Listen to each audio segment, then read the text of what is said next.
Liar. Everywhere. On netrootsradio.com.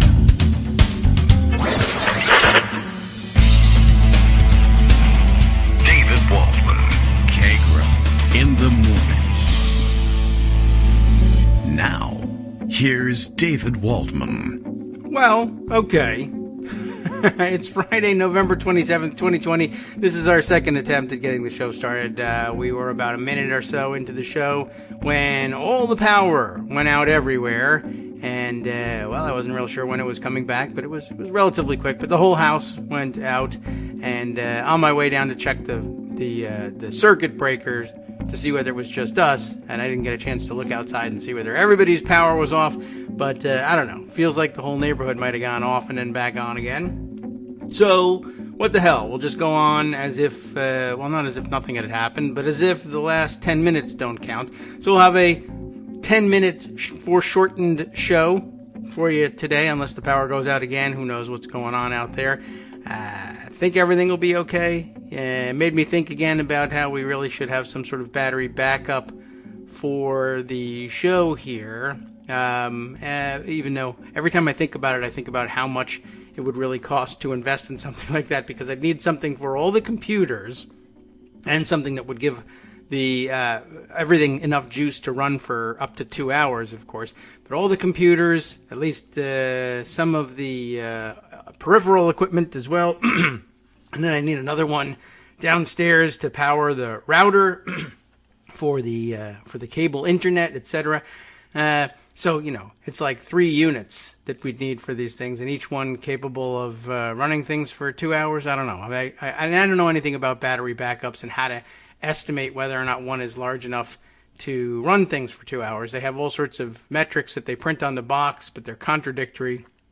Anybody who's an expert in battery backup who feels like contacting us, please go ahead and do so. All right, let's roll as if, as if we didn't care about being disrupted for 2 minutes. When we started, maybe we were interrupted by, who knows, the president's henchman.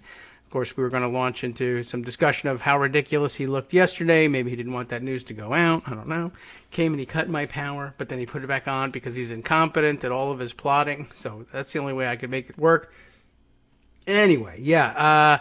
He, I guess, was answering reporters' questions following a holiday message to the troops, except for the fact that the troops were all groggy. I guess they got, I don't know whether they had an audience that they forced out there by waking them up in the middle of the night, but it was Thanksgiving, of course, yesterday, and everyone was stuffed full of holiday meals, as I assume they do even in the military. We got all kinds of pictures of those photo ops from years past. That evidence, unless that's something Trump secretly cut off for them and didn't tell anybody because he loves the troops so much. But anyway, apparently he scheduled this thing in what was the afternoon or evening for us here in the Eastern time zone on Thanksgiving Day, but spoke to troops deployed in, I think, Afghanistan, Kuwait, Iraq, Bahrain, I can't remember exactly. Bahrain was one of them, I think.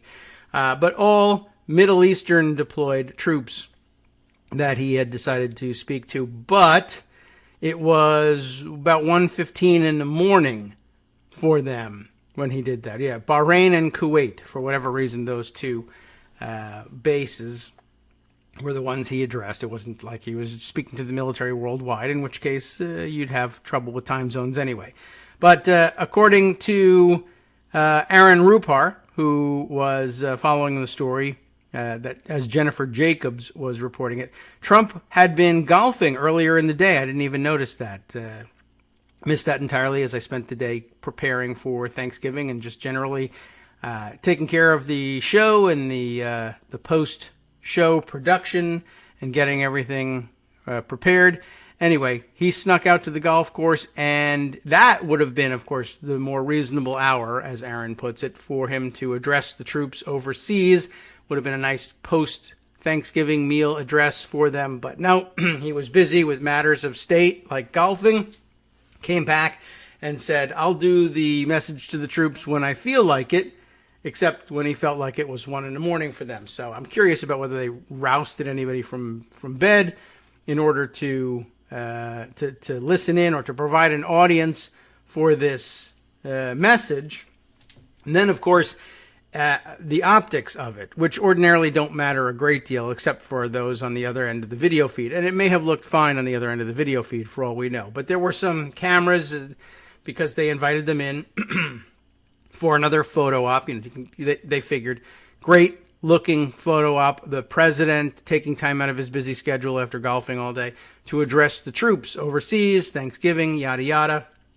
And they set him up at this tiny little desk. I don't know, was it in the Oval Office or one of the ancillary rooms? I don't recognize all the rooms there, but the room is a wreck, for one thing. I guess they've moved all the furniture around or out, and the carpet is a wreck as a result for part of it. But anyway, he's sitting at this tiny little, like, coffee table size thing with a tiny little chair behind it, and they hung a presidential seal on the front of the table. It doesn't look like the sort of table you would ordinarily attach the seal to. And I think he's used this tiny little desk for signings in the past. I don't really know why they keep using this thing. Anyway, he looked like an idiot, not just because of what he was saying, but because he's sitting at this little kid's table. Everybody had a great time poking fun at it. And apparently, in answering reporters' questions afterwards, I'll just note for the record, maybe we'll discuss it a little bit more in depth later on. But he was asked essentially, if you lose, or you did lose, and once this is all said and done, and all the stupid appeals are thrown out, et cetera, if you've lost the race, are you gonna try and stay? You're gonna leave the White House? I don't know how the question was put. Trump kind of snaps at them and says, "You know what the answer is. But it's ridiculous. You're asking this stupid question." And I guess the way he put his answer was that if the Electoral College finalizes their vote and says Biden wins, then, I don't want to concede. That's going to be very difficult for me to concede that I've lost the race, so I'm probably not going to do it. But yeah, I'll leave, and you know that, and you shouldn't ask that question. And he was also asked, well, will you attend the Biden inauguration? And his answer to that, a little bit more cryptic, but saying, I know the answer, but I'm not going to tell you yet. And that, I guess, the answer is no, which I think may be unprecedented. I don't know. Who cares about the history of presidential inaugurations in that sense, which ex-presidents attended and which didn't. But anyway, he's determined to act like a child until the last. And I guess I'll just say this. I don't know why, given his record, anybody should bother with that answer or believe that answer. It sounds like the answer that kind of has to be true. Like, yeah, of course you'll leave the White House because they'll throw you out if you don't. I'm just a little confused as to why he picked. And I don't know that he named it. I didn't look at the video for it because he's kind of insignificant. But I guess my one question is, maybe we'll analyze it later on and look at the video. Armando will join us about 10 o'clock to talk about a couple of things that included, but we'll also take a peek around at a couple other fun subjects. But I'm just curious as to whether he meant after the Electoral College votes in December, he'll, announce that he's getting ready to depart the White House, or will he ask people to fight this stuff out at the counting of the electoral votes in January in the joint session of Congress? Does he even realize that there is such a thing? I don't know why he would concede leaving in December, or that he would leave in January starting in December, or whether he'd drag it out. And he may yet change his mind when he finds out that there's a count of the votes in the 6th, and that there's a chance for idiots like Louis Gohmert to object and make a fight. So we'll see whether that answer changes. I no reason to take any one of his answers as gospel or as an informed opinion at this point. We haven't been able to do it for 4 years. I wouldn't rely on it now. So anyway, that among many interesting developments yesterday. How was your Thanksgiving? We can ask you about that. And as a matter of fact, maybe a good time now to kick this off as we wait for our first foreshortened segment to come around to the end. I read yesterday during our last segment, and I might as well start with a part of the first segment today, the names of all of the donors who have been participating in the recurring Patreon recurring monthly payments program, but there are many of you who have donated in other platforms, some of you repeatedly or monthly, just the same way, and whose names weren't yet read on the air. And of course, you absolutely deserve your recognition and my thanks and everyone else's thanks as well. And I got thinking about the exercise yesterday, a little bit after I was done with it, and thinking, it's of course it's important to thank everybody for their support, but also I thought it might be important to let all of you know how many others are out there doing the same. It might have, on the one hand, the effect, of course, of prompting people who were thinking, oh, well, maybe I would join in. Well, there are plenty of people already donating, and I don't need to add to the confusion. I don't want to distract him with having to read my name or something like that. I don't know. Or just, there's plenty to go around as it is. Well, of course, everybody could use more. But as I was saying yesterday, it's not, we're not quite at the level where it's a self-sustaining business concern. And for instance, when you run into things like the power going out and you start thinking about needing a couple $100s worth of battery backup equipment, you start to think about these things. So anyway, the point really was, I thought that more comforting thought to get out of the reading of the list was, I'm not alone. He's not like depending on me to carry him through this all by myself or something like that, right? Or I'm not just doing something futile that won't help. I might as well hang on to my money at that point, or do something with it for the special elections coming up, whatever it is. Well, there are plenty of you. You're not alone. It's not a fool's errand or anything like that. And yes, absolutely, we appreciate it here, and I think hopefully you appreciate it and think it's a good investment as well. And there are lots of other people out there who enjoy hearing the program, and either, they make their small contribution along the way, or they can't afford to make that small contribution, but just don't want the show to disappear and are hoping that things get better later on. Anyway, the point is, there are other methods by which you too can make your contribution. Patreon, I find, nice and easy, and it enrolls you in a monthly payment program that helps sustain us so we can do this show more than just once. That'd be nice. But I have had people say, I don't know anything about Patreon. I don't want to hand my information over to yet another third party that who knows what could happen, etc. So originally we had set up to take PayPal, which, of course has the same problems, but you may already be signed up for PayPal. And PayPal, too, has an option for recurring monthly payments. It took a little bit of rigging, like the election, but it does work. And perhaps you would like to do things that way. And I have, of course, you can find us on PayPal. You can find the links in all of the summaries that Scott Anderson does. More about that, too, I have to make mention of. But the links are there in each of our morning posts. And, of course, I can answer that question easily enough if you can't find the thing. So I thought this was an interesting way to start, if only because it turns out that the first name on the list in our recurring monthly PayPal list here. And then, of course, as it gets down, you also have the option, as you would always have in PayPal, of making a one-time contribution, if that's more appropriate in your mind. But the first name on the list here, this one struck me as odd, William Barr. I imagine it's not the Attorney General, William Barr, but you never know. He might say, well, that's a cogent legal analysis that you or Armando have provided, or a good guess by Greg, even though he keeps saying I'm not a lawyer, but more than likely it is someone else named William Barr, and I'm sure he's looking forward to the end of the Trump administration as much as any of us, probably a little bit more, and hoping that the other William Barr's memory fades.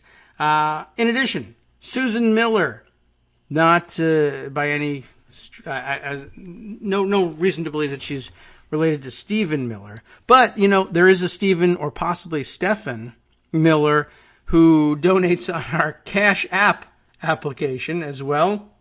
That too is out there, and we'll get to everybody who has donated that way. But William Barr, Susan Miller, John Weber, and Laura Condrick are using the PayPal. And I think, Laura, did you move over to the Patreon format? Is that what happened? A couple of people I saw recurring on the various different lists, and I was just checking, like, you're not accidentally signed up for more than one of these things and you don't know it, right? I don't want people accidentally giving money and then finding out, oh, crap, then this can happen with online recurring payments. So do be careful. Though if it happens to you, make sure you're doing it like for a couple $1,000s a month so that we can have a big party here before you discover it. John Weber, I mentioned, yes. Laura Condrick, Larry Handlin, Timothy Lapham, David Roten, is that how you would pronounce it? Roten, perhaps. Laura Van Bard, and one of our mail-in patrons, David Paquette, who sends a nice annual note along with a nice contribution. I appreciate that very much. Over on the Cash App thing, which is, I think, you've seen it. Probably a lot of people. I've seen a lot of people soliciting donations for things via Twitter on this Cash App. I think done by the people who do the Stripe back-end credit card payments. So, probably somebody who already has your payment information, and a trusted source of monthly or one-time or many sporadic donations by another long list of patrons of the show, including Jason, first on the list. No last name for Jason, but I would say probably king of the Cash App folks, because his name came up first on the list. So that's the way these things work. All right, very quickly, before the segment ends, there's Stephen Miller, which I am going to say is Stephen because otherwise I'm getting donations from both Bill Barr and Stephen Miller, so that could create problems. Wade Gruhl, Edgar Coble, Brian Tiemann, David Ryan, S. Scott Smith. I always like the first initial, folks. S. Scott Smith, Marshall Hoy, Kerry Raphael, Kenneth Keffer, Jocelyn Bramble, Lucian Giordano, Keith Stein, Erica Davis, Lisa Rawlinson. I feel like I should be giving more pizzazz to each of the names as they're being read out. Let's see. Guianina Della Torre. How about that? Is that pizzazz, or is that just accidentally mispronouncing your name? That counts. Chris, that's easy. Another one-name thing, and I can handle those usually. Daniel Sanchez, who many of you may know from Twitter, as it turns out. Johnny Foster, Sunwarm Gardens, which I imagine is probably not your personal name, but is the account that you're using, and you know who you are. Thank you to whoever it is donating as Sunwarm Gardens. Sarah Patton, Jay Fennell, Michael Sweeney, Lee Kirby, Mary Anderson, Michael Hurahan, one name, Trudy, and we'll be back with more. Hi, it's me, David Waldman, your host for Kagro in the Morning, and I've learned that I either need to update these announcements more often or stop saying that the announcements are brand new. What's not new is that this message, too, is a call for your support in keeping the Kagro in the Morning show on the air. My thanks go out to all of you who do support the show through your donations. The stats say that Kagro in the Morning fans download our program about 2,000 times each weekday, but our donors make up only about 8% of our daily listeners. Patreon.com, Patreon.com, makes it simple to make easy, secure, recurring monthly contributions to support our show. Patreon.com/KagroX gets you straight to our donation page. If we're helping keep you sane during the Trump era, consider what that's worth. $1 a day? 50 cents? One thin dime? We do about 20 shows a month, so pick a number, do the math, and head to patreon.com/KagroX to let us know. Thanks again, everyone, for all your support.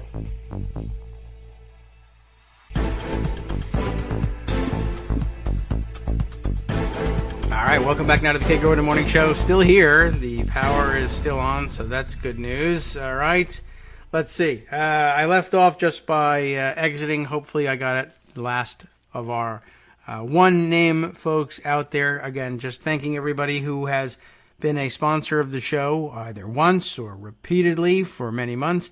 Trudy was our last one-name entry, and there are a couple more names. Not that many more.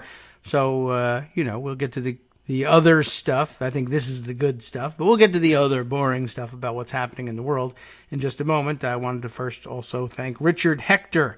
Maybe you haven't heard your name yet, and it's your turn. Michael Befus. Is it Befus? B-E-F-U-S.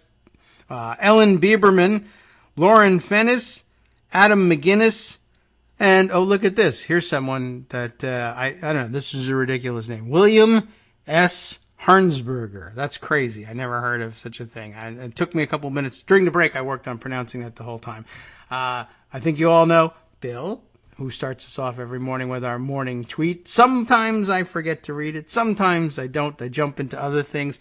But yes, we acknowledge your very generous contributions of the past. Ruth Bridgham, you too. You never start us off with a morning tweet. Would you like to start doing that, Ruth? There's no pressure or anything, but each and every one of you is a part of the contribution scheme. The big prize is you can start us off with a morning tweet, and I think it'll probably be one time before it drives me totally insane trying to fulfill the obligation of reading them all when they come through. There are a few more of you out there. In fact, we're down to 2 at this point, and so if I had a drum roll... drum roll sound effect, I would use it. I don't. I have, all right, what can we say? How about, what do we have that's good? What's a good, how about this one? Thank you, God! Right, yeah, I'm not exactly quite at that level, but I appreciate the thank you. That really helps, and it would be a whole lot better than, what the hell is supposed to do, you moron? This one would be totally inappropriate. For Miriam Jones, and then finally our drum roll, Janice Sieberlich. Do I have that correct? I hope I've got the last name on the list pronounced correctly. Thank you to each and every one of you, like literally, because I've read each and every one of your names. And if there's some method by which you have donated in the past that has gone undetected to this point, let me know. 1, we should probably detect that at some point. And 2, we would wish to thank you. And a couple of people who enjoyed hearing their names mangled or mispronounced, let me know yesterday. My pleasure, of course, to acknowledge all of you. I should be doing it more often. And as a matter of fact, in putting this out yesterday, there were a few other people who jumped in with additional contributions. And so, well, for some of you, it was in fact people who said, you know what, I'll up the contribution I give monthly as it is, and that's always nice. Although, yeah, we maybe want to spread the burden a little bit and have everybody just giving a little bit each month, and that should help us along. But I appreciate anybody who, of course, has come out and donated $1 monthly, $2, increasing it to $3, whatever it is you're doing. I really appreciate it. It does make it possible for us to do the show. Let's see, there were a few new people jumping in yesterday, and I might as well keep up with things here. Yes, John Wendt joining us on the Patreon program yesterday, and Jasper Ward as well. So some of them you may be people you're familiar with from Twitter or elsewhere. You can send them a note thanking them for their contributions, congratulating them for having their name read on the air, I suppose. And maybe we can keep this up so that it doesn't have to become a 20-minute segment each time. But I don't know, maybe we'll get some kind of fun sound effect that we can ring a bell or sound a foghorn or something like that each time a new contributor joins the list. Thanks again to everybody. This is the appropriate time to do it. And I hope that there are many more names to read in the future. Okay. Moving on to a couple other topics. Let's see. I put a few things aside, some nice articles to share, some things a little bit more esoteric, perhaps. This one grabbed my attention, so let's just go to there because I have attention deficit disorder, and we'll just go right to it and get it out of the way. From Arc Digital, and written by Kimberly Ross, an article that looked both interesting and relatively short. Young Republican grifters own libs, maybe, that's what they think they're doing anyway, and destroy the conservative movement. What is this all about? Well, it's about such young fools as Charlie Kirk and Candace Owens, herein pictured, in which the subheader tells us are part of the conservative youth group worshiping at the altar of Trump. It's actually an old article. It's for some reason making the rounds again, but it made sense, I thought, just in the context of starting to think now about what happens post-Trump. Where do people go?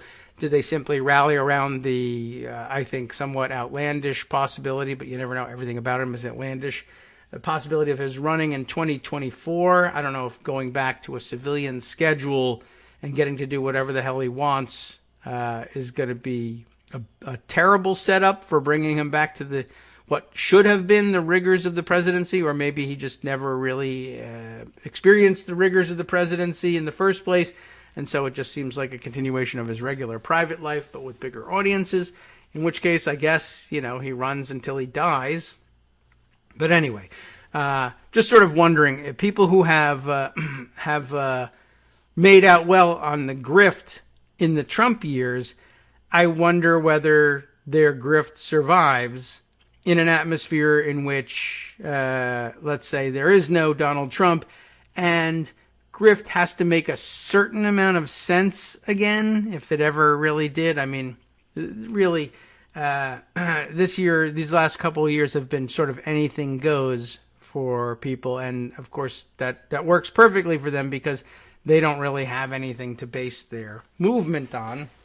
So just being out there and screaming about your grievances has been enough. And I don't know whether that survives the Trump era as well as everything else. Many people have pointed out, of course, Trump is just a symptom of the conservative movement, and this is kind of who they've always been. And to an extent, that's true. But I don't know. It seems like it's never before now been so easy to simply invent, or just spew out whatever crazy thoughts are in your head and say, this is a coherent, philosophy of governance, give me money. We'll see whether that survives. This article, again, is older. It's from August of 2019 and begins, I give you the date because it begins with, American conservatism is in disarray. It is still in disarray. So maybe the article was, very much, portended a lot of what was happening then and would continue to happen to this day. Yes, the Republican Party has the presidency, the U.S. Senate, and this is still possibly true, a favorable Supreme Court lineup, now even more clearly true, more governorships and state legislatures than the opposing party. Basically, they've got everything but the U.S. House. What they don't have is a youth movement that understands what conservatism is really about. They have a youth movement. They say they're conservative, but they don't really understand what's going on in the world or in that movement. A political ideology centered around small government, free markets, personal responsibility, and adherence to the Constitution has been hijacked by a populist phenomenon that looks nothing like the doctrine it claims to hold dear. Not a surprise to any of you, of course. At the heart of the new regime are personalities whose characteristics make them perfect sycophants for Trump. They are incurious, zealously so, just like their leader. But it's not enough in the arena of politics to be a lukewarm supporter, to be a public figure who says, well, Trump's less bad than the alternative, so we'll back him for now. No. The ones who want prominence, status, and maybe, just maybe, if they're lucky, a presidential retweet, must show unrelenting enthusiasm. They must go all in. They know that if they play their cards right, if they show unbridled energy in the service of defending the president publicly, it can propel them toward Trump's orbit. I don't know why everybody sort of thinks that ends in a payoff from him. It doesn't, but I guess it's enough that there's payoff from other idiots instead. This, by the way, is exactly what Trump needed to ensure that his 2016 victory was a takeover rather than an aberration. He needed grifters. He needed the unflinching loyalty of those committed to, quote, owning the libs above all else. And you may have seen yesterday that one of the weirdos from Prison Planet spent the day insisting that he was owning the libs by putting grated cheese on his food. And I cannot tell you for the life of me how that came to be an issue, but the closest we have is that Bruce McFarland let me know that I guess at some point this guy said, I don't even know what he circulated a picture of his plate of food, and I guess it wasn't Thanksgiving food? Because it looked like a piece of salmon and some vegetables. Like, okay, it's healthy and all, whatever. I don't like salmon, but he does. And then the same plate with grated cheese on both of those items on his plate. And I guess, I don't know what to tell you. I guess he must have said at some point that he liked putting grated cheese on his fish. And somebody said to him, everybody knows you don't put grated cheese on fish. I mean, I don't know, do you? I don't eat a whole lot. I'm not a big fish fan. It's good for you. I should be, but I just don't love it. I'll tell you that. And I think I've seen grilled, or, fish with grated cheese on it. And maybe that's considered to be, I don't know, low. I don't know what. Is it just a cuisine mistake of some kind, of cooking mistake? People don't like it. People think that's gross. I don't know. It's gross to begin with, if you ask me. I don't like the fish, and I don't like cheese. So, I mean, what the hell? You might as well put anything on there at that point. It's not going to be good for me. But there was a restaurant we used to go to that used to prepare their fish in a particular way. They would do it any way you want, of course. But what was it? It was down in North Carolina on the Outer Banks, and I think it was the Tides at the time, right? And it's a restaurant that's changed hands a couple of times. If you are familiar with the Outer Banks and have been down on that part of Hatteras Island for a long time, you would have seen it as the Tides. I think it's now, well, who knows what it is now. At one point, it became the Captain's Table, nautical themes for seafood restaurants. And it might have had another name at some point. I don't know, Quarter Deck, or was that a different restaurant? I can't remember anymore. Anyway, when it was the Tides, they used to offer to prepare any of the fish on their menu the Tides way. And I think that had grated cheese on it. So this guy, despite the fact that he's crazy and has dedicated his life to the Prison Planet podcast and is therefore an idiot, whatever. He's got support out in the Outer Banks of North Carolina, I guess, if I remember correctly. Anyway, the point apparently was that people said to him, everybody knows you don't put grated cheese on fish. And that's enough for a Prison Planet guy. I'll show you, which, of course you can physically put grated cheese on fish. I'm positive it can be done. Anyway, I guess the long-ish story on the whole thing was, he said, people have said everybody knows blah, blah, blah to me 100 times, and they've always been wrong. Everybody knows Trump can't win the election, and then he won the election. Everybody knows you can't do this, that, or the other thing because it's against the rules in Washington. And then he did it. Well, I'll show you another thing that they say everybody knows about that you're wrong about. They say everybody knows you don't put grated cheese on fish. Honest to God, he spent the day. I'm spending the day now talking about this. And he put grated cheese on his fish and took a picture and he circulated and he says, cheese grated, libs owned. I was at a loss for quite a while as to what this could possibly mean. Like about 3 or 4 seconds where I said, what could this possibly mean? And I timed how long it said to take that. And then I moved on with my life. But I did ask that question. And I wondered on Twitter, anybody know what this guy is talking about? The only thing I can think of is someone must have told him at one point that Saul Alinsky didn't like grated cheese on his fish. So I'm going to own the libs by putting, and they have this crazy idea about what's upsetting libs these days.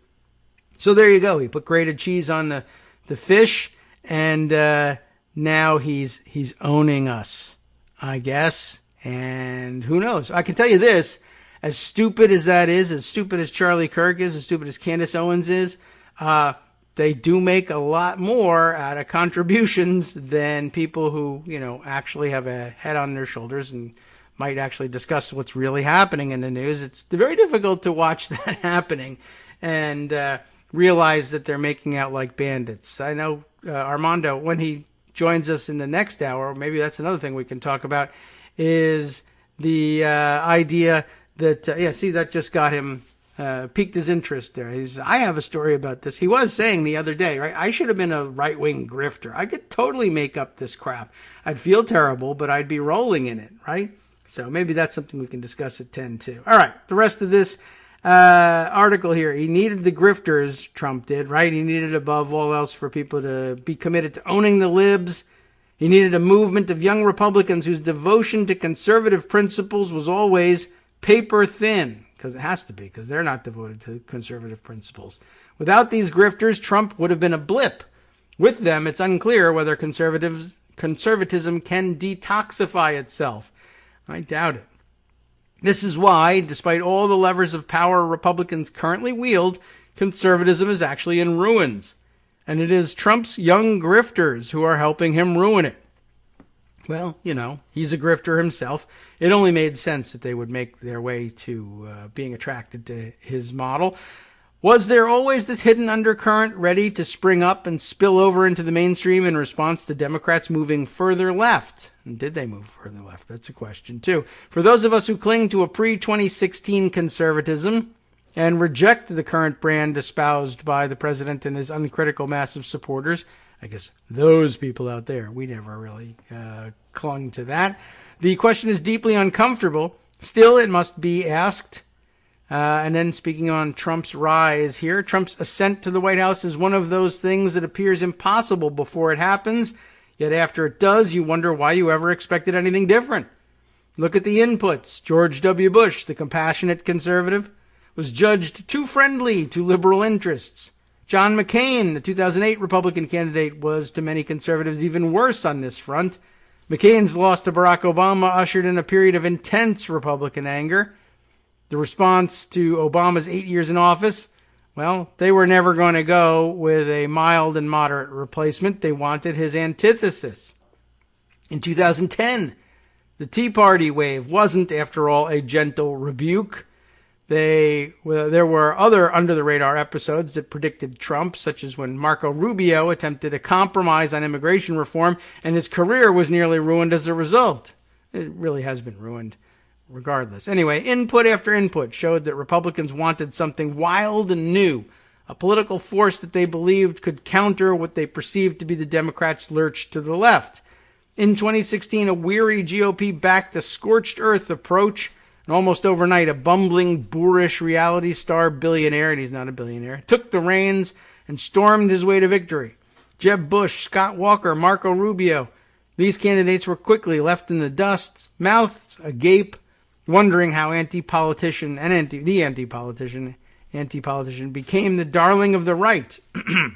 Well, he did so by being, in the words of his supporters, a fighter, a warrior now, as Jenna Ellis puts it. Jeb Bush, who once politely requested his audience to clap for him, did not seem capable of pushing back against the leftist tide threatening to remake American society.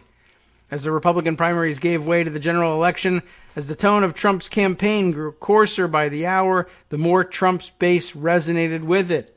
Savagery sells, especially when it's used as a retroactive salve to lessen the wounds of the past.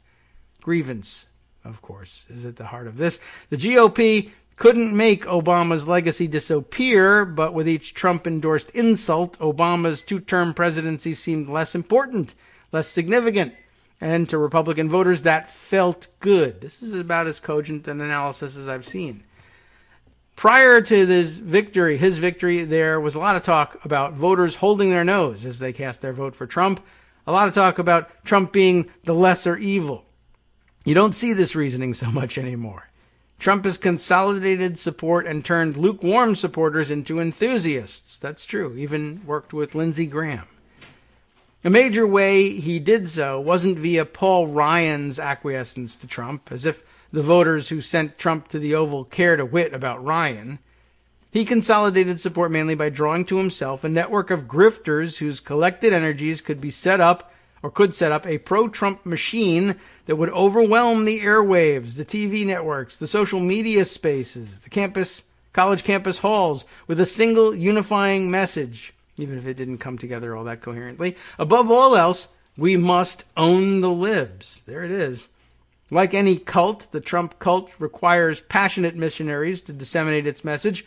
Older, established advocates, Rush Limbaugh, Sean Hannity, Fox News guests, radio hosts, and their ilk are necessary to bring their considerable listeners into the fold, but you don't go from cult to movement without the youth on your side, without a youth group. Is that a requirement? Sounds like it.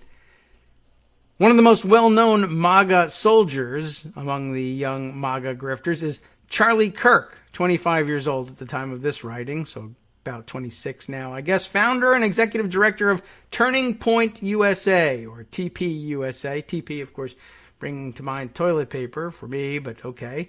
A student organization, allegedly, supposedly dedicated to free speech, free markets, and small government. And those sound great on paper and in sound bites, but the reality of what they do doesn't line up with their stated aspirations. No surprise there. Kirk's target demographic is impressionable high school and undergraduate students who are alienated within left-dominated academe and yearn for a place to belong. There's nothing wrong with such yearning. The problem is that this horde of conserva kids is fronted by Kirk and Candace Owens, the former communications director for TP USA, both of whom do a major disservice to the true conservative cause. In his review of Kirk's latest book, he wrote a book, Campus Battlefield, How Conservatives Can Win, and that in all caps, win the battle on campus and why it matters. For the Washington Examiner's Grant Addison minces no words, and there's a couple of bolded emphases, which are the authors here. Leveraging his youth, talent for public speaking, and access to the White House, he's fooled conservative donors into thinking he's helping the cause of freedom on campus. Likewise, he's fooled restless high school students and undergraduates into thinking performative victimhood and petty partisanship are epistemologically, there we are, satisfying. Neither is true. Whether due to ignorance or indifference, Kirk, and by extension his organization, are hypocrites, and childish ones at that. And this petulant hypocrisy undermines not just legitimate indictments of higher education, but the intellectual development of young conservatives. The great irony of Campus Battlefield is how thoroughly Kirk paints this picture in his own words. It's evident that Kirk envisions himself as some grand general leading his troops into the culture war. In reality, Kirk is a band director, his thoughts unoriginal and motions rehearsed. He trains his ensemble to play along to the tune of the day, currently that of Owning the Libs. After all, the band's job is to help cheer the team on to victory, a role Kirk performs with relish, and he goes from campus to campus, conservatism's fresh-faced Harold Hill, peddling his siren song to the kids in town until something better comes along. Lacking any substance to stand on, Kirk and his team are focused on winning at all costs. All the while they are either ignorant of or dismiss the idea that winning and winning well are two entirely different things. Donald J. Trump was certainly victorious on November 8th, 2016. Maybe, kinda. But to what end? Owens, meanwhile, has followed the MAGA grifting train to prominence. In her Quillette article, The Problem with Candace Owens, ARC director, or it's ARC Digital that we're reading here, remember? ARC editor, rather, Kathy Young, explains why we should question the influence of someone who once stood firmly on the other side of the political aisle and only experienced a conservative awakening once the conditions were firmly in place to lucratively profit from shifting ideological gears. Are you paying attention to this, Armando? This is how you would have to choreograph your switch. And she writes it this way. Owens' self-reinvention has certainly left quite a few people unconvinced. Mundane Matt, the libertarian video blogger who was among the first to denounce the social autopsy project, has slammed the new Owens as a cynical performer who doesn't believe a word of what she says and who plays victim just as much as the leftists she decries. Certainly could be true. Software engineer Marlene Jekyll, probably mispronouncing the name, but whatever, a self-described moderate conservative who recently went public about being ostracized by the women in tech community for challenging feminist narratives of victimhood, also had an extremely negative impression of Owens when she met her at the Conservative Political Action Conference in February. She's as fake as a $3 bill, she told me in a Twitter direct message, recalling that Owens seemed far more interested in taking selfies with more famous speakers than in discussions of issues. Whether Candace Owens has any ideas at all beside the advancement of Candace Owens is very much in question. I don't have very many questions about that. In April, here at ARC, Young wrote of Owens' ceaseless attitude of victimhood, her rank tribalism, and how toxic she is for black Americans and conservatism alike. To Kirk and Owens, personal advancement and name recognition matter more than educating youth on the history and merits of conservatism, if there are any. The TPUSA message is so flimsy and Trump-focused that it can be distilled into an imprint on a T-shirt without losing much force. Some might call that powerful. I can see why. Other young people recognize just how pernicious it truly is. Of course, Kirk and Owens are far from the only youthful MAGA grifters. Here's another one, but who I haven't heard of. C.J. Pearson, Pearson, is only 17 years old, or was at the time, but has already been on the political scene for a while. On the right and the left, it's a both sides issue to them, I guess. Youth is rewarded for little more than existing. Not very heavily rewarded here on this side. I don't think we yell at our kids all the time. Anyway, as long as a teenager spouts what established adults believe, they are quickly propelled to a larger platform. Often, that premature promotion becomes a problem. Pearson rose to fame in 2015, missed it, when at the age of 12, he began lambasting President Obama and the Democrats from his YouTube channel. Very easy to do, I guess. A very young black conservative denouncing a black leftist president naturally drew major attention. Once the 2016 presidential campaign season began in earnest in June of 2015, Pearson was all in for Senator Rand Paul. Until he wasn't, and neither was Paul, I guess. In September, he threw his full support behind Senator Ted Cruz and explained his desire to reach millennials. We're seeking to learn from the mistakes of Romney, learn from the mistakes of McCain, and seek to tap into a new generation of courageous conservatives, the millennial generation. But by December, Pearson had switched direction entirely and vocalized his support for none other than, how about this one, Bernie Sanders. Okay, people are struggling in America, that is true, he claimed. We need the right man in the White House, and in my opinion, that man is Senator Bernie Sanders. Whatever. A Paul to Cruz to Sanders evolution is quite a story, but it didn't end there. Not long after endorsing Sanders, Pearson wrote a brief article entitled, "I am 13 and Donald Trump becoming president scares the crap out of me." Okay, interesting title. I'm not scared only for myself, but also for my generation and the future of our great nation. Not a bad thought there. But honestly, his ascension begs the question, do people not know how bad Donald Trump is, or do they just not care? I hope it's the former, because you can help ignorance, but you can't fix stupid. This is what happened. In August of 2016, Pearson made another shocking announcement when he officially endorsed Donald Trump for president. How surprising. There's actually more to this. Want to hear his endorsement? In my young, optimistic eyes, after the last 8 years of the Obama presidency, there's little left to lose. There's only room to do better, and there's only one goal: to make America great for every American. Currently, or at least last year, Pearson maintains his support for Trump and has regained some of the GOP support he lost from flip-flopping all over the national stage. It's hardly surprising that both sides love him when he's one of their own. Adults are easily caught up in the appeal of a young person amplifying their beliefs. Say what I believe, kids. I'll love you for it.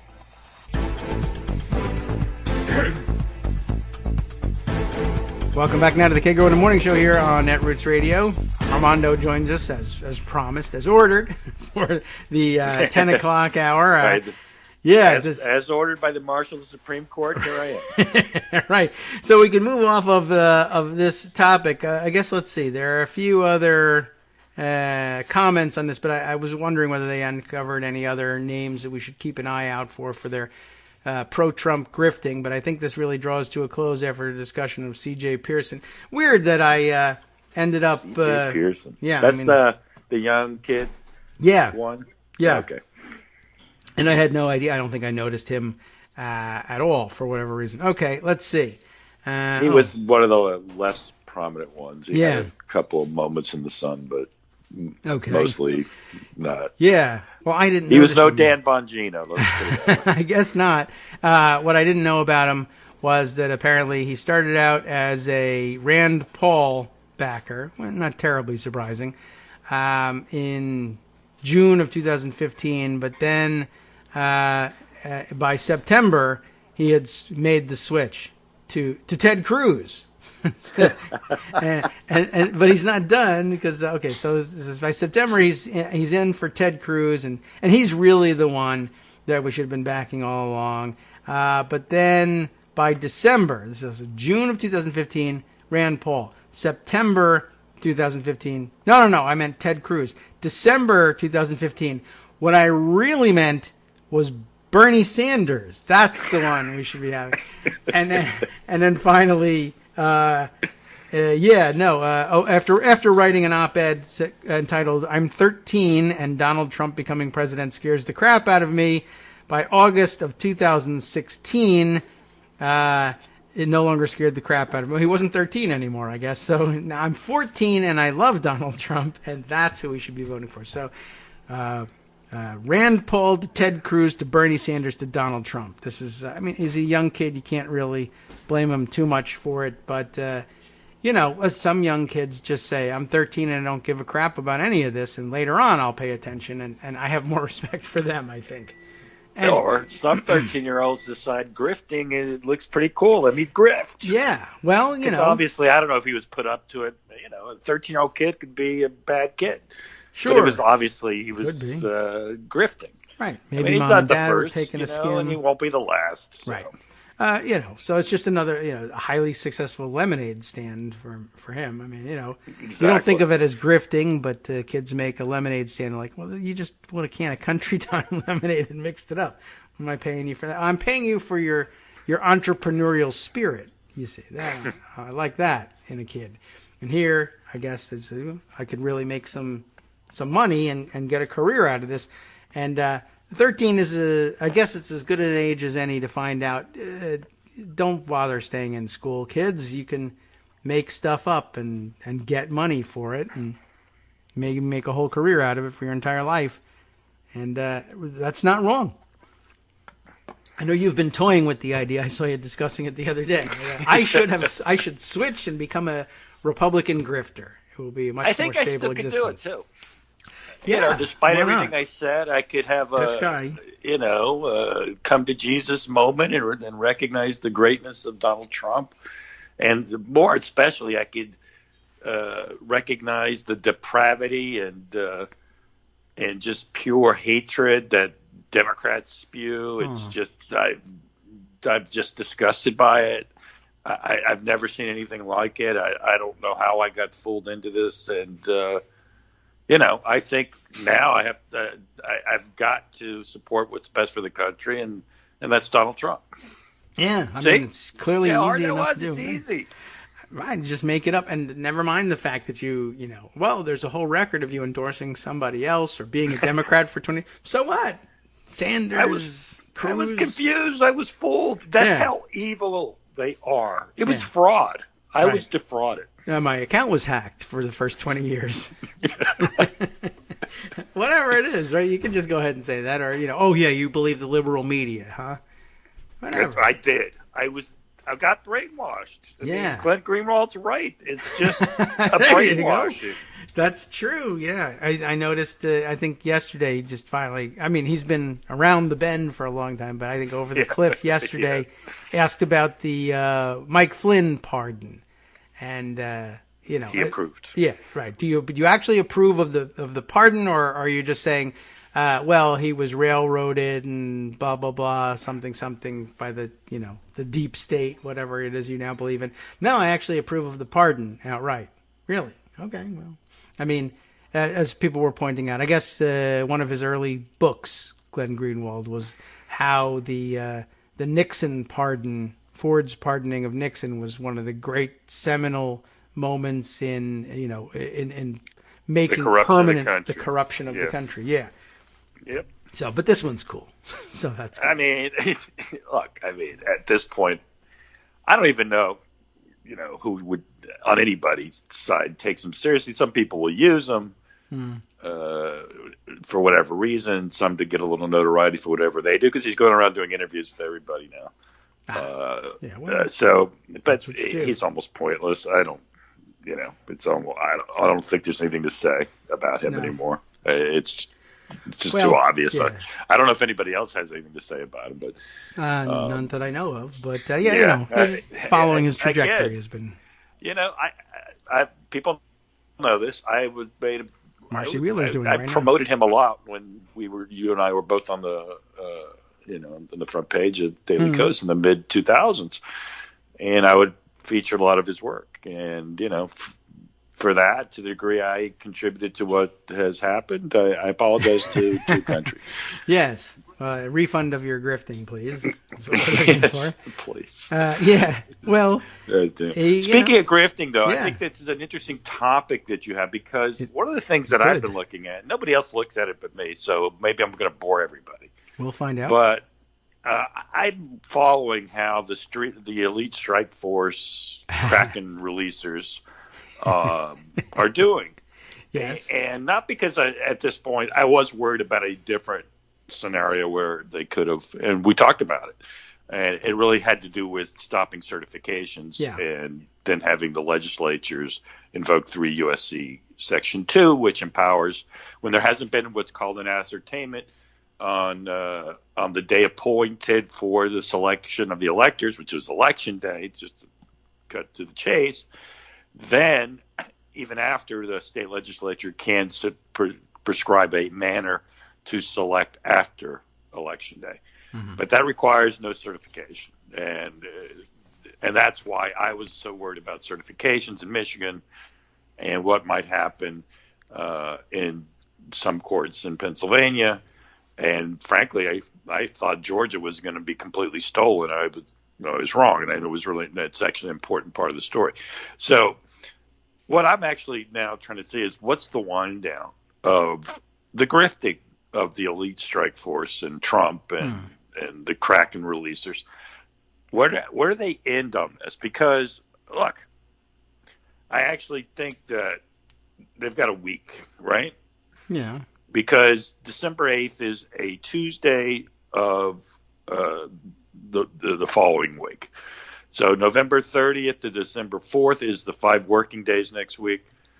And then you have a Monday and a Tuesday. You can't be issuing trial court orders overturning certified results on December 7th.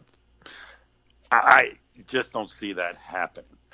And the reason is, frankly, that there's this house of cards that was built for Bush v. Gore and then was actually being laid as groundwork now for Trump to sort of delay counts and get certifications or get things done and then make it impossible to stop what had been done by invoking the safe harbor. The Supreme Court invoked Bush v. Gore for the first time since its issuance in shadow docket opinions, staying things like the extension of the period for acceptance of mail-in ballots in Wisconsin. That was the one with the footnote where Kavanaugh goes into it, and then in the body of his opinion gets it all wrong, the facts, and then he stopped writing about that. So you had that structure built in. So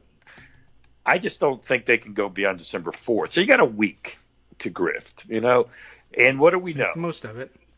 Okay, what do we know? What do we know? There was this crazy opinion or order issued by frankly, sounds like a corrupt Republican judge on the Commonwealth Court of Pennsylvania, which, from what I understand, is like a second-level court. I don't understand the Pennsylvania court system, so don't quote me on that part.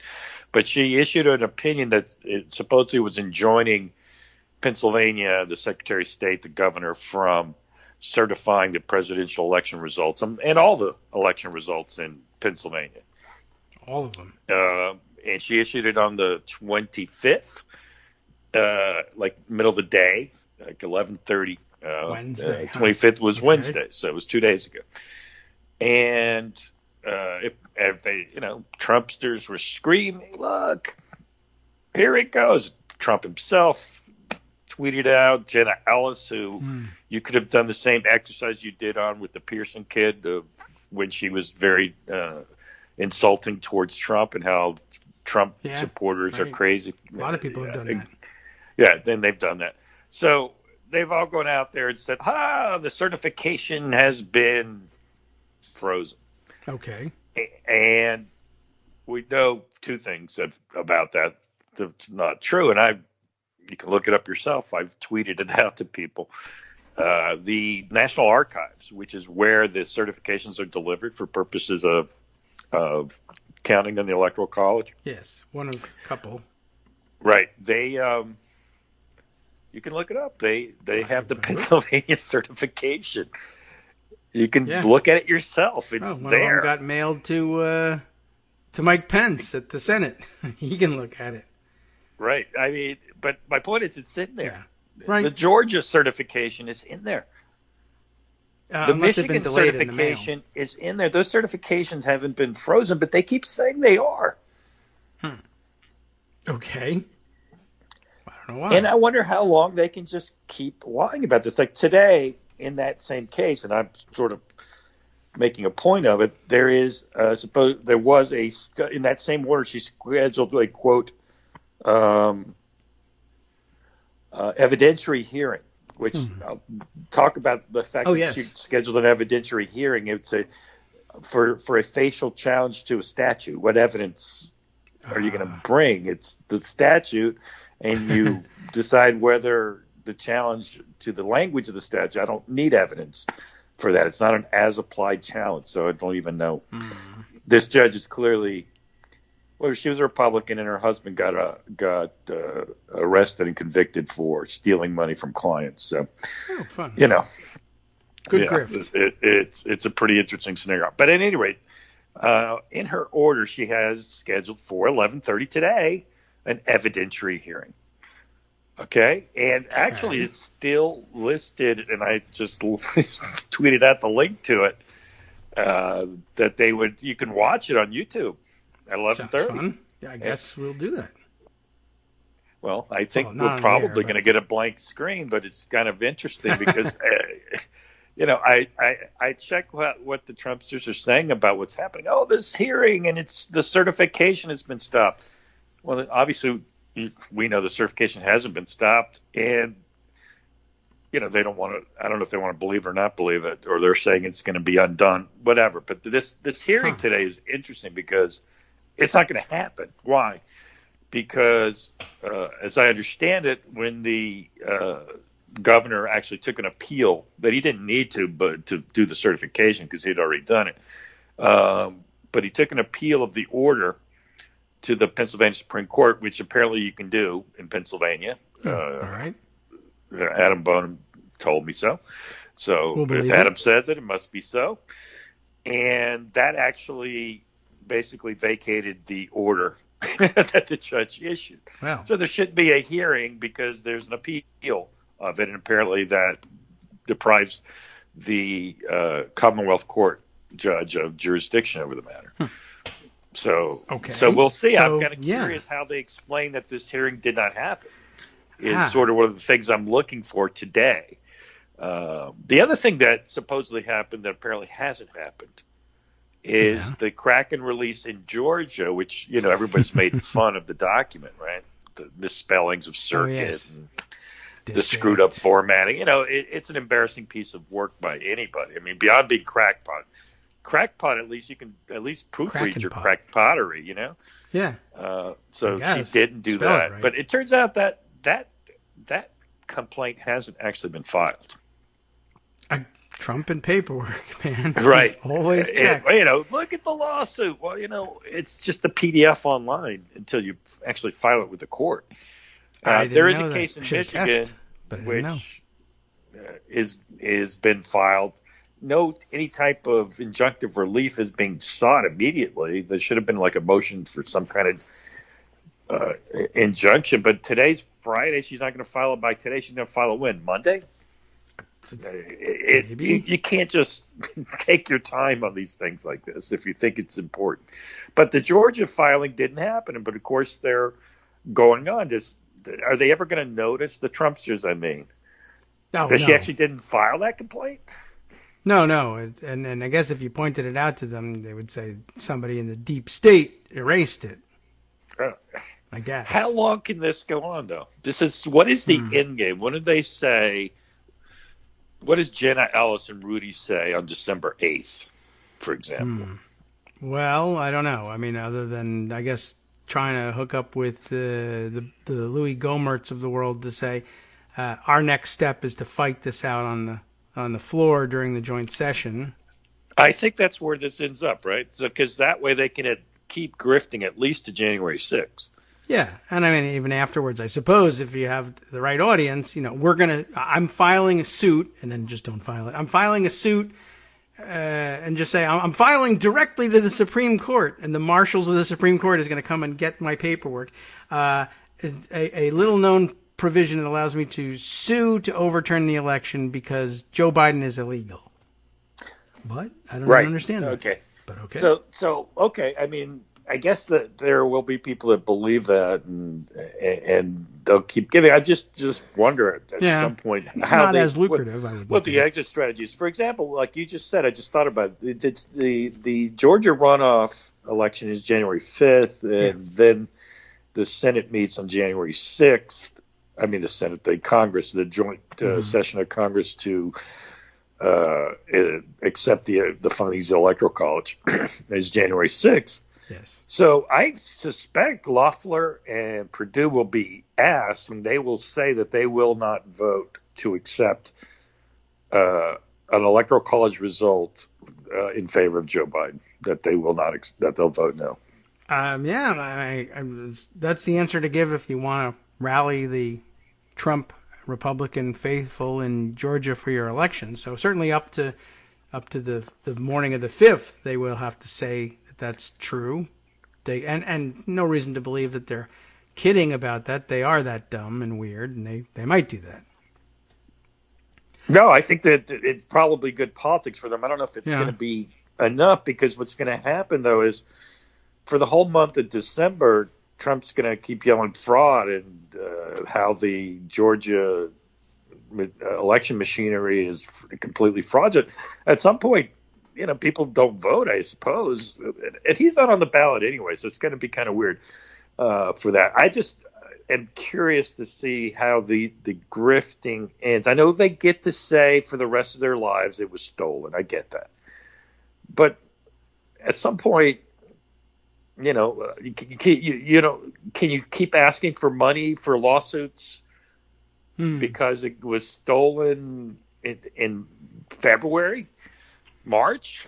I guess for some, there's got to be diminishing returns. A few people have got to realize that it's ridiculous, right? But maybe not everybody, because some people are crazy. I followed some of them. Some of them were disappointed. They thought Sidney Powell was going to really do something. There is, in fact, a lawsuit. At least articulate a theory and do a good presentation, professional presentation. Yes. And, she didn't. And I saw at least a few of them are like, geez, what's this exactly? So they're getting a little skeptical, somewhat. Yes, a big Trump donor. The headline in the Hill: a donor. Yeah, the $2.5 million guy. Yes, sues pro-Trump group after failure to prove voter fraud. Empty promises is the quote here, and I guess he's suing for $2.5 million over the empty promises, which I don't know. I don't know about that empty promises statute, but okay. Suing for $2.5 million, saying they failed to prove voter fraud, and I don't know whether he gave them $2.5 million, is suing for the money back, or I don't know what the deal is, but somebody, obviously, who's a prominent donor and prominent enough to get in a newspaper over it, where other people will see it and say, that's right, that is weird. They did promise this, and it was far, far, far from the truth. Or, I guess some of the others will find out they didn't even file that thing. I mean, they just made a PDF and put it on the internet and said that's it, and I saw it, and I had no reason to believe that it was styled as a court filing, so I didn't check. I don't even know what system I would use to check that. I'm not a lawyer, so I don't know about those things. But I don't know. Certainly people could be... apparently he's filing suit against True the Vote, some of the dumber grifters out there. But he's suing a specific pro-Trump group. And even when people realize what's going on, they don't, I don't know whether this suit can go anywhere. Maybe that's why he's suing True the Vote instead of someone else. But certainly the rank and file Republican response would be, well, I'll sue, I don't know, Trump, or I'll sue Sidney Powell, or I'll sue one of the people whose faces are on the news for lying to me. But there's no one to sue, and there's no grounds really for most of this stuff, unless they are suing to get their big donation back, I suppose is a possibility. But well, I mean, that's what that guy is saying. They made false representations to him and used the $2.5 million in ways that weren't represented to him. I mean, that's frankly a common law fraud here argument. It is. Okay. That they told me they were going to do A, B, and C, so I gave them money and they didn't do it. And that they knew they weren't going to do it, therefore it's fraud. Blah blah blah. And meanwhile, who cares? Some rich guy guys got duped out of $2.5 million. Yeah. Just do note that in the records for those of you who if you run into anybody that's still clinging to the idea that millionaires are smarter than the rest of us, they deserve it, they should get a tax cut because they're so innovative and they can create jobs. This guy. So dumb that he believed that True the Vote was going to release the Kraken somehow, and he gives away, apparently freely able to give up $2.5 million on a moment's notice for something that was always idiotic on its face. Give him a tax cut so he can create some jobs. I'm sure they'll hire you. Anyway, yeah, just general ideology. I just wonder what the exit on this is. Or if there is ever an exit. Maybe they don't care that they were duped. Or it's better to believe that they weren't. I don't know. Maybe. Yeah, or the guy has... What their thinking is. Maybe over at True the Vote, they've already converted that into, to use my new fundraising. Example. Right, or, Ducati motorcycles and, whatever else. A boat, for the next boat parade. Whatever. They've absconded with the money, and it'll be awfully difficult for the guy to recover it, perhaps. But right up to now, you can find millionaire whales who will wire you $2.5 million on the promise of nothing. So I guess the grift never ends. It does.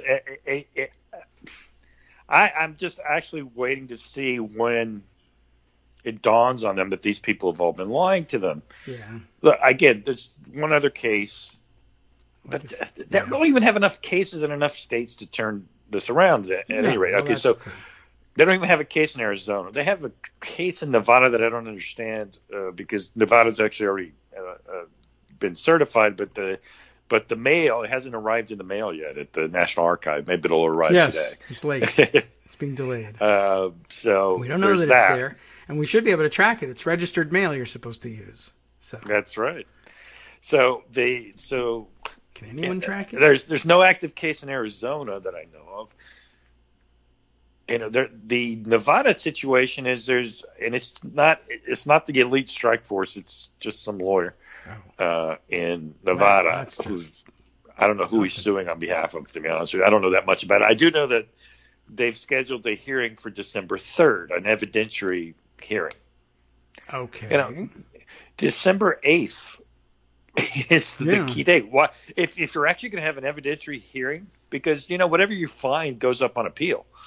You can't wait till December 3rd. They should have had it today.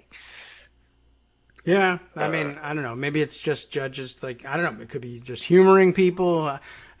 Schedule an evidentiary hearing, but make it obviously too close to the safe harbor date and the vote of the Electoral College. Maybe you'll get the point and go away. If not, we'll all come in and have a few laughs at the evidentiary hearing. And I'll rule whatever seems like fun because the appeal will never be finished in time and might just be moot by the time it comes around. And I don't know. So you could do it as a corrupt pro-Trump judge. Hell yeah, I'll do anything to give him a leg up. Or you could do it as a joke. I don't know. I mean, I don't know. I haven't followed. I should actually dig in to see something about this judge in Nevada. And I figured out this McCullough is, sort of a wacky Republican, corrupt Republican judge in Pennsylvania. Okay, yeah. Her problem, of course, is the Supreme Court in Pennsylvania is 5-2 Democrat. So I don't know where she gets to go with it. The other case that's going on in Pennsylvania, which is Rudy's case, is in the Third Circuit where he's not admitted to practice. Right. And he couldn't even get his application in because he said he couldn't get his certificate of good standing from New York, which Here's my question for you. You go to court in the federal court in Pennsylvania, Okay. which is in the Third Circuit. Yes. And you'll say all along that you want to get to the Supreme Court. All right. So when you first go in there, why haven't you got your stuff together knowing what you're going to have to do in the Third Circuit? I mean. Yeah. I don't know. I mean. How? I actually find it hard to believe. I wonder if there's some problem with his, like he didn't pay his dues or he didn't fill out his CLE thing or something with his New York thing, because I find it hard to believe that he couldn't get a certificate of good standing. Either there is COVID, I get that, but they've actually sort of done something to make it more accessible. So at the very least, say that you put in you've asked for your certificate or something like that, but he didn't even do that. And now he's asked for special permission. Look, I can't get it because of COVID. Can you just let me argue anyway? Sure. Yeah, I don't know. I'm not certain how you not get that lined up unless either he's not in good standing, or it would be very hilarious to find out that the people at the Bar Association are like, let's leave this for after the holidays. Put it in the stack. We'll get to it. I'm not saying it won't be processed any faster or any slower than anyone else. It's just not going to help you. But, wow. All right, well, let's take a quick break. That would surprise me. And come right back. It will be fun.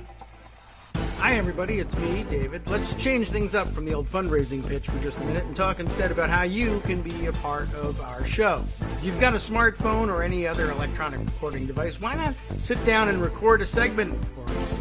Read us an important article and give us your take. Or read one of your own original essays, or even just give us your commentary on something you'd like to share that's important to you. Then send the file to me at kagrox@gmail.com, and I'll try and work it into the show. Short segments, a few minutes in length, are easiest to fit in. And of course, I can't always guarantee that I'll be able to play everything, but if you've ever shouted at your radio or TV about something you wish was being covered, here's your chance to change that. Make the show your own. Send your submissions to me at kagrox@gmail.com.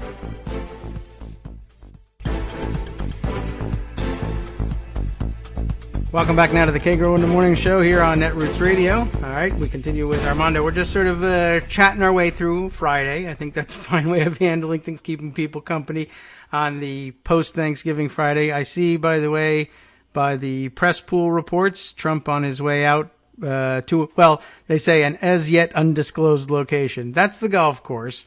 I love when they do that. I think he comes out in a golf hat and golf shoes. He's on his way to an undisclosed location.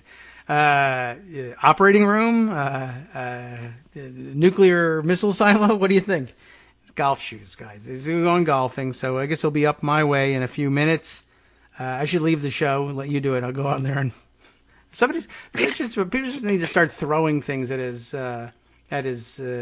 motorcade. Right? You'll be arrested. Don't do it. But really, honestly, I just can't believe that he can calmly and without disruption roll in here with his COVID train and make our numbers go up.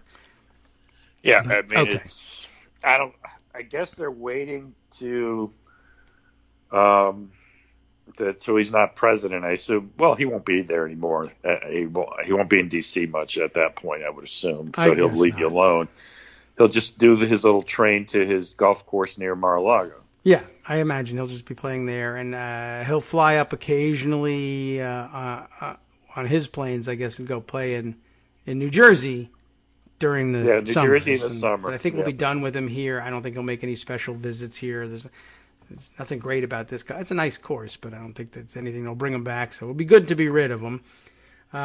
Where we left off before the break, we were talking about the fact that Rudy Giuliani not admitted to practice in the Third Circuit, but I guess due there in a couple of days, can't get a certificate or hasn't been able to obtain a certificate of good standing with the Bar Association in New York. Curious as to why that is, but also, the guy hasn't been in court, in federal court for a long time. That was pointed out the other day, since 1992 or something like that. But you were mentioning during the break, I guess another example of this, I had seen a newspaper clipping about his appearance in a municipal court in Florida. Was there another one about it with a dispute over somebody with did you say a fence, like a property line I dispute? believe that's what it was. I could be wrong, but I thought it was sort of a dispute between. He was representing some neighbor on some easement thing. I don't know. I honestly don't know, and it's hard to understand what Rudy would know about any of that stuff anyway. Nah, it's but just, they wanted you're to a lawyer. bring Do me a Rudy. favor. I'll have to look it up now. Okay. Put a I bug know in my about brain. one that was one of his assistants who was rumored to be having an affair with him. Their daughter had a problem. I don't know what it was. I forget now what it was. It was in the article, but it was like a fraud issue, simple fraud issue, and she showed up. Oh yes, that's right. She was she was driving uninsured and got in a car accident, and she knew she was uninsured, so her first call was to her insurance to say, "I'd like to renew my insurance, please." And they said, "Okay, no problem." That's the case I was thinking. Okay. And then the next day she called and said, "You'll never believe it. I got in an accident as soon as I renewed my insurance." And you'll never believe it. The police are already on their way. "Oh, thank you for the accident." "No, to arrest you because this is insurance fraud, you dummy. You got to wait longer than that."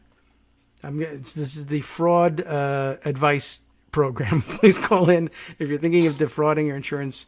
We'll give you good advice on how to do that. I don't really know anything about it. I'm just going to say you probably need to wait longer than that, or just write this one off. You're not going to get it. You can't do it. I don't know what the interval would have to be. I would say anything within a month will probably get you flagged. So yeah, that's the case, and it was actually happened just before he went to become, quote, Trump's personal lawyer. Okay, so that's why he got a lot of attention at the time. It was kind of funny. One last hurrah in the municipal courts. I also am not admitted, but okay. Well, they could do a pretty informal pro hoc there, and they could say, make a representation to the court and let him talk for 20 minutes. But the Third Circuit's just different. It doesn't work. I don't know that. Again, it's just slipshod nonsense. But of course, the only reason he would need to be admitted at this point is you don't need his name on these briefs they filed or whatever they filed. Yeah, he's gonna he wanted to talk for 20 minutes. Yeah, and I'm not sure the Third Circuit is going to take oral argument on this case anyway. Wow. Well, okay. Yeah, I think they have they decided, unless they're going to overturn a decision they just made 10 days ago, the Bonyek case on standing. It just knocks them all out. Beyond. Ordinarily, I would guess, you're right. We don't need to hear oral argument on this. Although, I guess if I'm sitting on that panel, I would say it's not that I need oral argument. It's that I would like to see how he arranges to get here. So let's have the oral argument and see him scramble to get admitted in time to do it, and then just call on him and have, and if he stands up, say, "Wait a second, I've just been handed this note by my clerk that says you're not allowed to be here." I don't know. So sit out. That would be fun, and then I don't know. I guess somebody else would stand up and do it. They could do that. I mean, who knows? But a waste of their time. Things happen so quickly, but I think everything has been. That case is like a long time ago. Strange enough, in this new world of everything happening so fast, because it has to, because December 8th, right? Uh-huh. So you have it was last Saturday, right? That the judge issued the opinion. It was literally just 6 days ago. And then Rudy didn't move for an appeal until Monday, and then he didn't file for. Then he filed for expedited review like on Monday afternoon. Then finally on Tuesday he sought an injunction staying certification, which actually was before, and the Democratic response was quick. The Third Circuit never ruled on it, and guess what? The certification is now sitting in the National Archives where we first entered this story. So there's no need for an injunction anymore. In fact, there's no need for this lawsuit anymore. He needs to file a new one. it seems to me, that calls for reversing the certification. Now, he's said a lot of things in his prayer for relief, his seeking for remedies, but none is reversing the certification. It was to stop the certification. Well, now I can't do that. Your case is moot, the court could say, too. You need to go file a new lawsuit. Yeah, and you haven't got much time for that. They might give him leave to amend this one somehow, although really at this point, that's what he's actually appealing, which is the weirdest thing. He's not appealing the dismissal of the first one. He was dismissing appealing the failure to allow them to do a third one. By the way, it wasn't the first one. And if you actually hear the whole convoluted story of who were lawyers and then they withdrew, and then there were second lawyers, and then they withdrew, all in the matter of like 4 days. Nothing happening here. Now look away. It's fine. And they said, look, you have to understand. It's like, no, I have to understand you're a bunch of Keystone cops. What do you want me to do?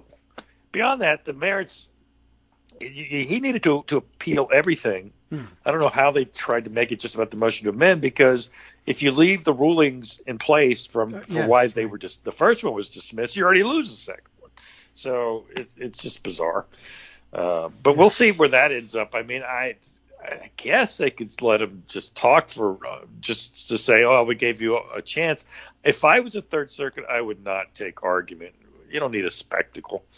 And it's not even a long spectacle. There's not going to be evidence presented. It's 20 minutes of oral argument. That's all. We have seen this crazy show already. We know what he says. He's given the speech already. Yeah, exactly. We don't need to hear that speech again. And in fact, it's not really germane to anything, because these are discrete legal issues. In case you're wondering and aren't bored yet, let me tell you that what they're appealing requires that the appellate court find that the district court abused its discretion in not allowing an amendment.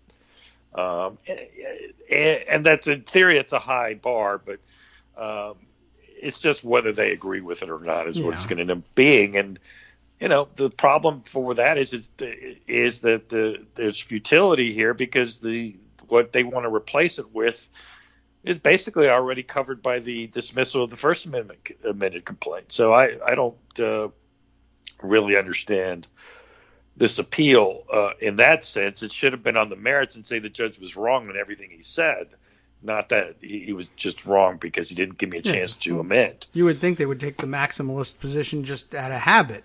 He said, everything that guy said was... You don't want to be collaterally estopped by anything that judge decided. It's very weird. I don't know what they're doing either, but okay. Okay, so they're doing this thing, and I don't know. I don't know what happens. So I guess we wait and see. I assume you're right here that the Third Circuit says, I'm doing you a favor by saying no oral argument, so just accept that. Right. So just I'm trying to give you a scorecard. There is, in theory, a case in Pennsylvania. In theory, 2 cases going on that something could happen there. There's one. I don't know how many cases are in Michigan. There might be 2 that it's all the same nonsense about poll watching and all. That's already been decided. So it's like just rehashing the exact same lawsuits over and over again. At some point, someone needs to just say, that's already been decided in this other case, so I dismiss with prejudice here and go to the appellate court. The thing that I don't get is, why do they keep filing the same lawsuit instead of appealing the ones they lose? I don't know. I mean, is it the plan to get to the Supreme Court of the United States? I mean, the way you get to the Supreme Court of the United States is by appealing. Yeah, I don't know. I don't know. Not by getting remanded back to the trial court. It's bizarre. I don't know what they know about what they're doing. The age may have overtaken them. They're just crazy. Maybe they're eating hydroxychloroquine. No idea. I mean, but it's that far gone. It's clearly just like, but you're not doing the thing. You say you're lawyers, but one, nobody knows whether you're certified or not. And 2, you're not doing any of the things that, that a lawyer would do, a knowledgeable or even a terrible lawyer would do. How do you think you're going to get to the Supreme Court this way? And I guess maybe they just think, I don't know, the court just reaches down and saves us. Can't somebody there just help us out and grab this case because we don't know what we're doing. Well, that's going to be embarrassing. So no. Well, I mean, they had they had two legitimate law firms in the sort of involved in Pennsylvania that, they got embarrassed by what the people in the Trump campaign were saying. Look, there were big, powerful law firms that represented George W. Bush in 2000. And they weren't embarrassed to do it, even though they should have been. But the reason they weren't is because they got to act like actual lawyers, make actual arguments based on actual things, right? When you're going to represent Trump in this, you've got to invoke Hugo Chavez and Dominion, and I mean, it's just insane. And no respectable law firm is going to want to be a part of that. No, and they're out. And that's why they all left. Jones Day left. Davis Wright, which is I guess a prominent Pittsburgh firm, left. And you're left with Rudy and the Kraken releaser person. Yeah. And Jenna Ellis. I mean, that's your elite strike force. I guess so. None of them know how to be. None of them are good lawyers. No. None of them are. I mean, they're barely lawyers at this point, is what you'd have to say.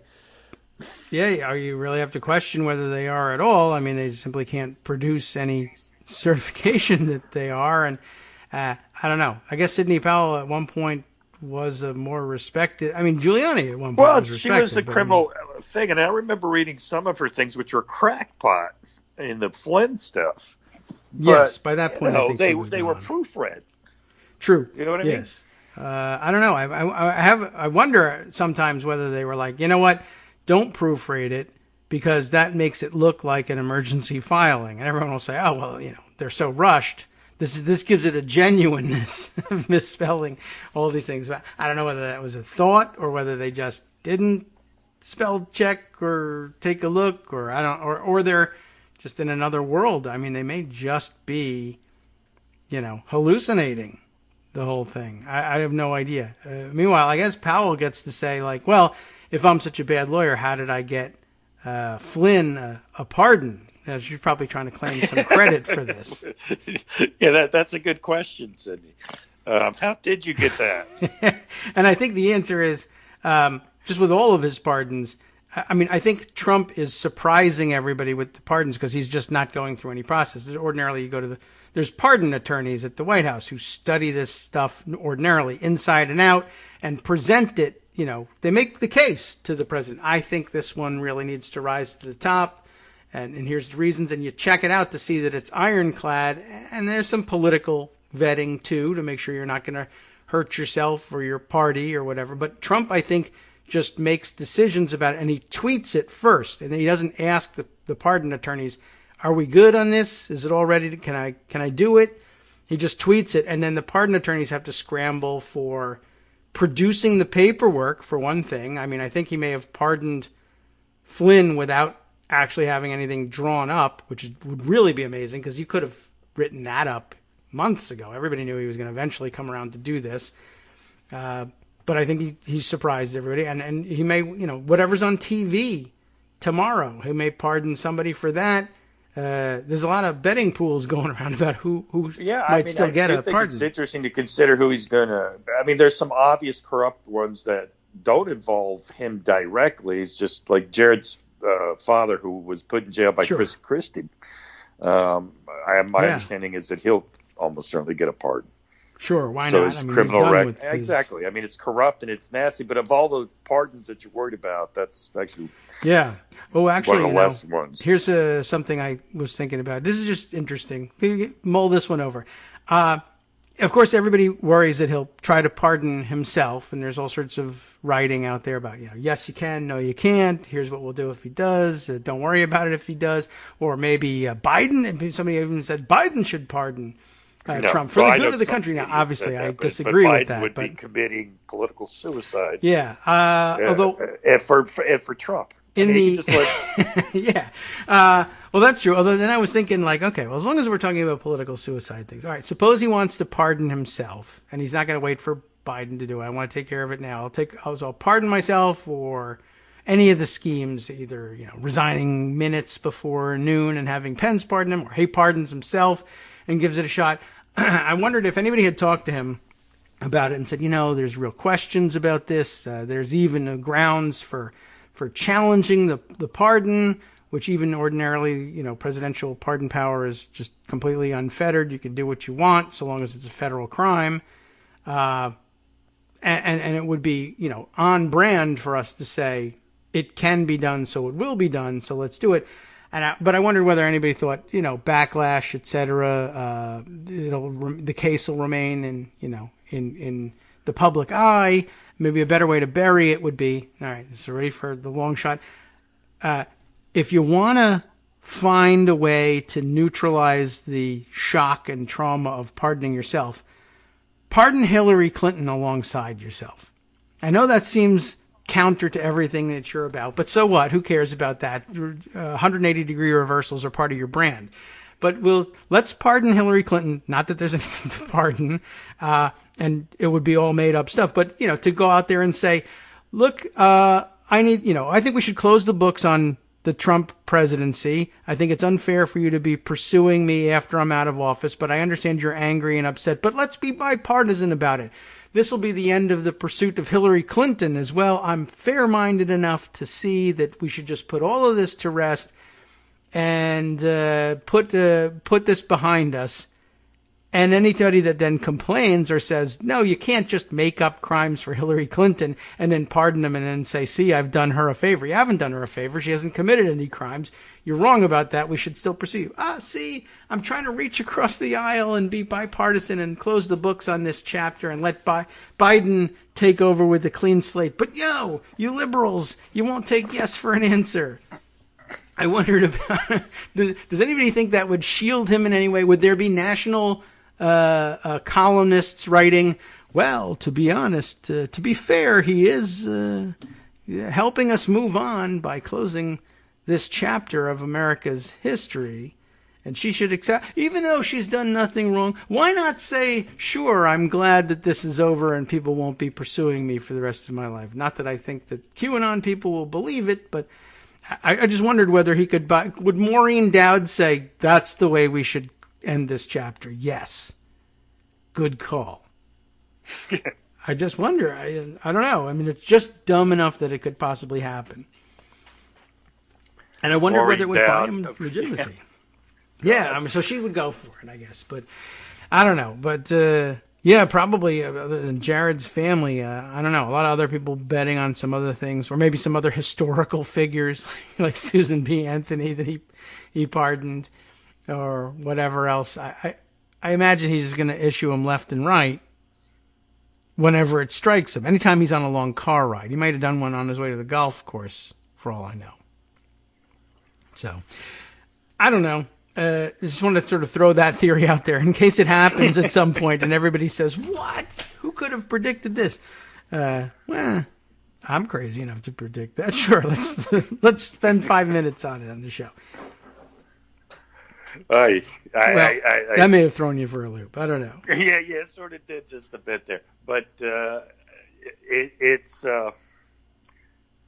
who knows what the day will bring. I mean, honestly, I guess you discussed early on your show the Trump's whole little desk thing, the tiny desk thing. Yeah, we did. But certainly I don't know. There's much more to observe, but yeah, that was a weird thing.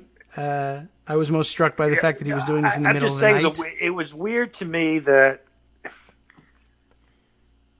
Here's what's weird about it to me, and it's obviously very funny and very appropriate. But did no one know what that would look like? Why didn't he just sit at the Resolute desk? I am not sure. That's you would think that's kind of if there was anything the troops wanted to see at all from him, I would suppose it would be an Oval Office, Resolute desk thing. And he might even have been in the.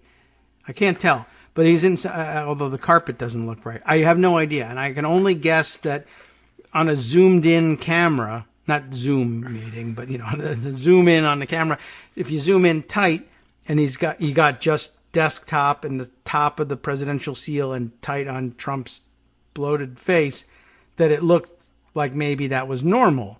And only on the wide angle that we got the photos. I mean, it was like a choreographically criminal. Is that even I don't know. To allow press photographers in to take a picture of that scene, and they should have just been issued stills from the address if the framing was right on camera. But I don't know. It looked ridiculous. That tiny desk. There was also the giant microphone boom stand, and the carpet, which was all dirty and messy, and bare walls behind him. I don't know. No idea how that happened. Yeah, no, everyone remembered apparently there was a very nice rug there. He replaced it with one from the lobby of some rip-de-do hotel or something. Maybe one of his hotels. Reuse this rug.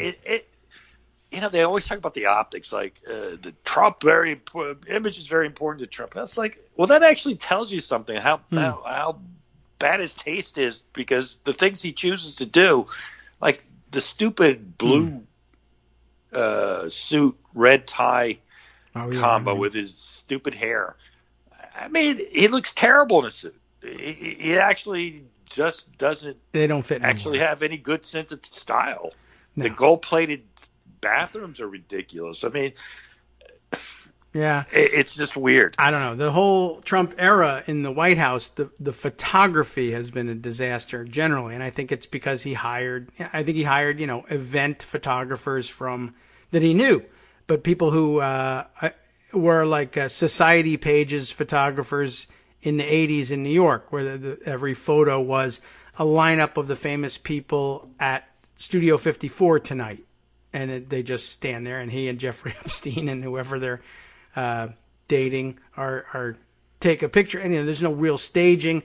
And to the extent that there's any staging, it's like a wedding photographer. Everybody on this stand angle this way, everybody on this side angle the other way, and center in on Trump and give the thumbs up, and you just take a picture, and regardless of what's in the background, no real, it's somebody who just takes snapshots like that.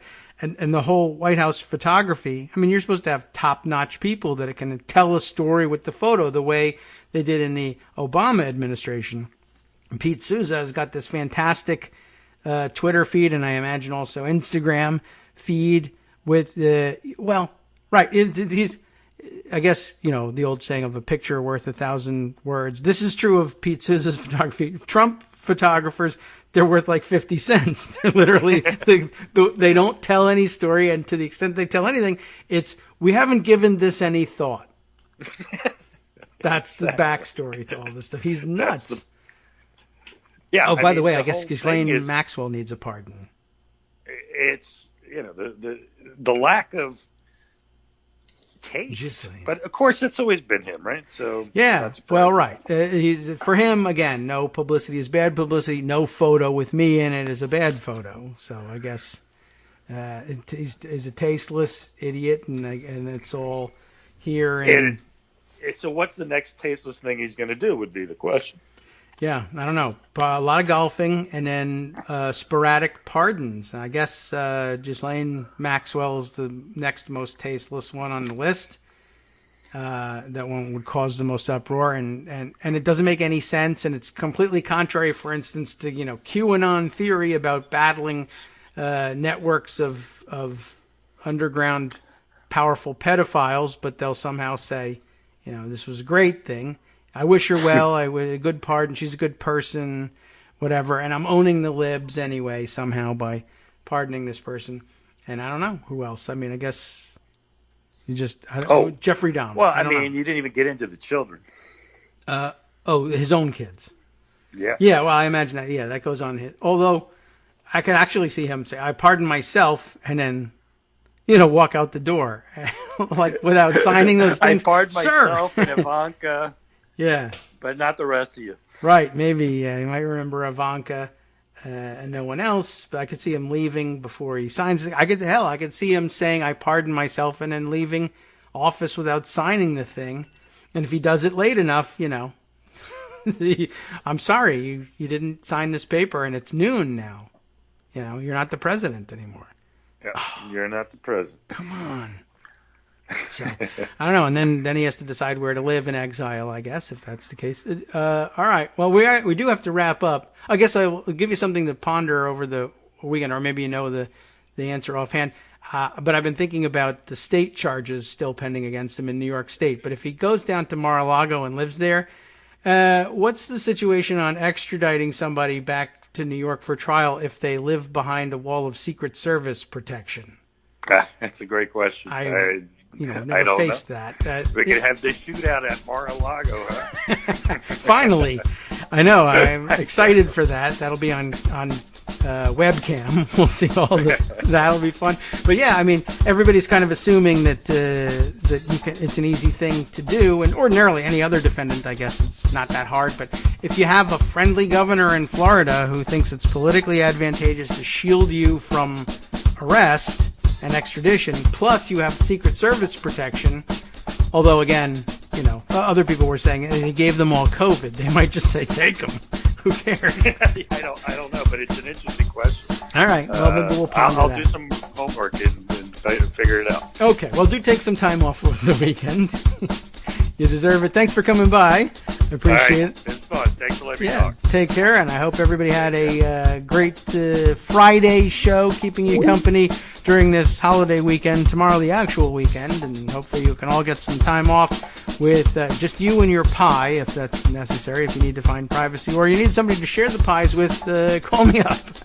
I like pie for the most part. And now time to hand things over to Justice Putnam for the West Coast Cookbook and Speakeasy. And cookbook, just the mention of a cookbook at this point making me a little bit ill. But don't worry about it. He's cooking up the great stuff that you don't even have to have saved room for. It goes down that easy. Stay tuned. From netrootsradio.com, you have been listening to Kagro in the Morning with David Waldman. There is serious stuff going on. Of course, he's not done being evil, and justice will fill you in on the lame duck Trump administration now appealing a court order barring the expulsions of migrant children seeking asylum. One more insult for the migrant community and everybody who cares about them. Gee whiz. Stay tuned. We'll see you next week.